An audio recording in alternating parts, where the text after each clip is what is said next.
새로운 페르소나가 입고되었습니다. 18세기 베네치아의 귀족 영예의 삶. 현재 마지막 한 점만 남아 있습니다.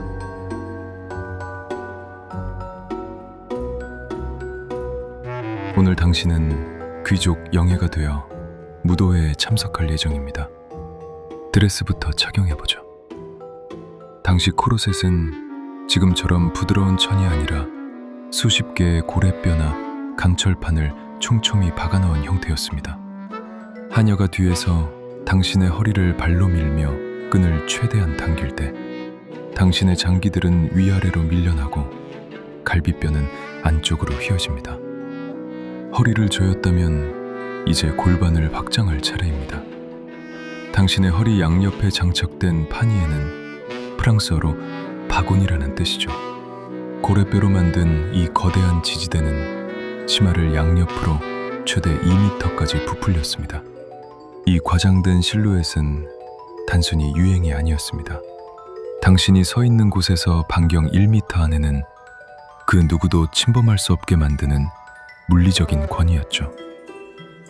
당시 베네치아는 전 유럽에서 가장 화려하고 또 가장 부패한 도시였습니다. 이들이 익명성에 집착한 건 단순히 부끄러움 때문이 아니었죠.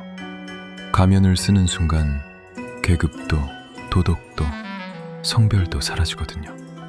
그 중에서도 지금 당신이 착용한 건 콜럼비나입니다.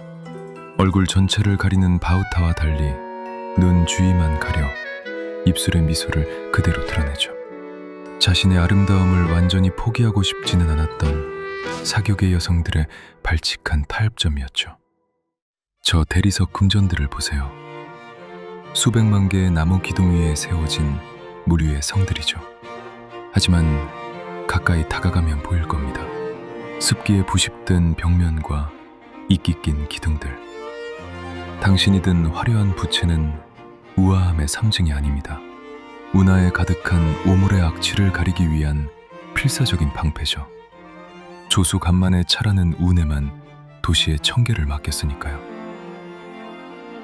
잠시 당신의 옷을 살펴볼까요? 겉은 화려한 실크지만 살짝 들춘 소매 안감은 낡아서 헤어져 있습니다. 가문의 반지는 이미 가짜 유선 유리로 바뀌어 있군요. 당신은 사실 바르나보티 몰락 귀족입니다. 오늘 당신이 이 곤돌라를 탄 이유는 재력을 지닌 신랑감을 찾기 위해서였죠. 그리고 이 모든 밤의 사교를 가능하게 하는 것이 바로 당신이 타고 있는 곤돌라입니다. 지금 당신 역시 수많은 그림자 같은 배들 사이를 지나 무도회로 향하고 있습니다.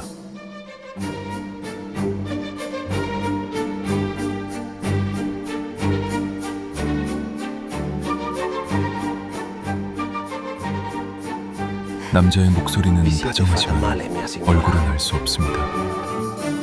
신분도요.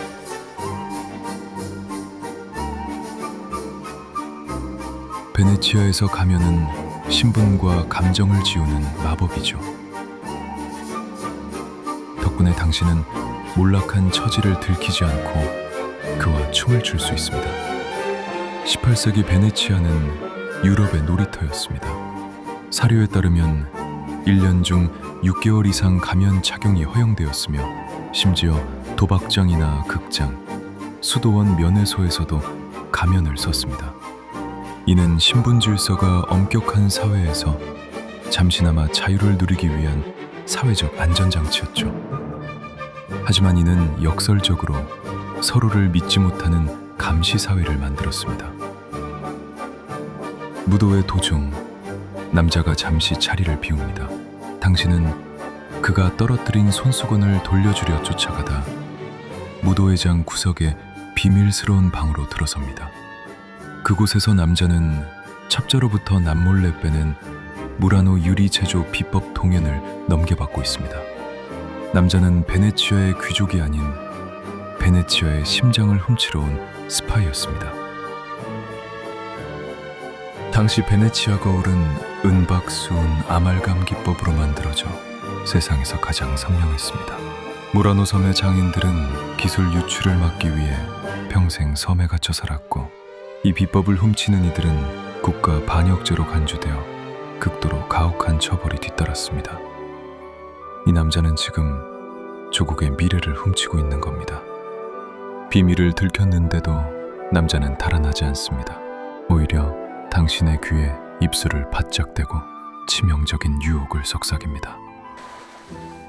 Con questo solo disegno potrete godere della vita più sfarzosa di Parigi. Venezia sta ghiai affondando nell'abisso delle acque.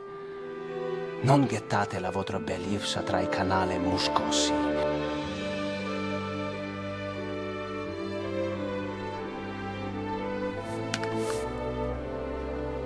Venite con me, là donde sorge il sole. 그는 사랑의 증표라며 기밀이 적힌 종이 중 한 장을 당신에게 내밉니다. Domani notte incontriamoci alla fine del Canal Grande. La città aspetta a voi, mia signora.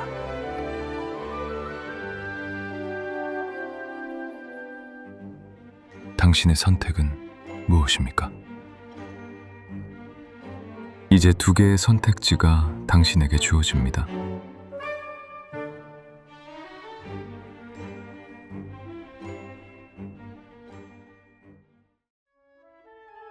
사랑은 찰나이지만 조국은 영원하다.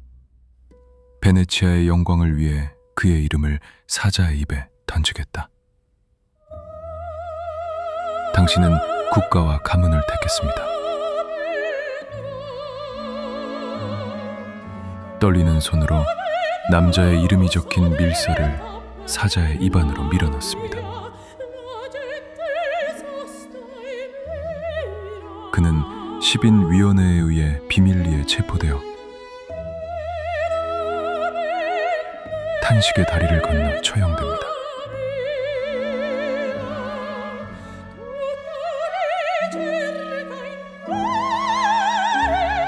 당신은 국가로부터 거액의 포상금을 받고 가문의 명예를 지켜냈습니다.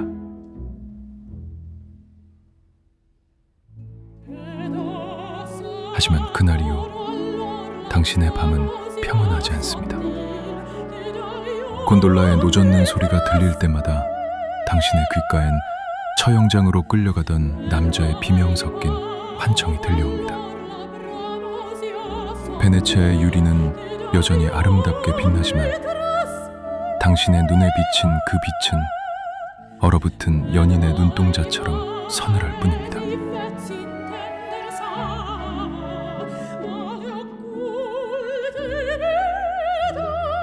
베네치아의 번영이 내 사랑보다 무거운 게 없다.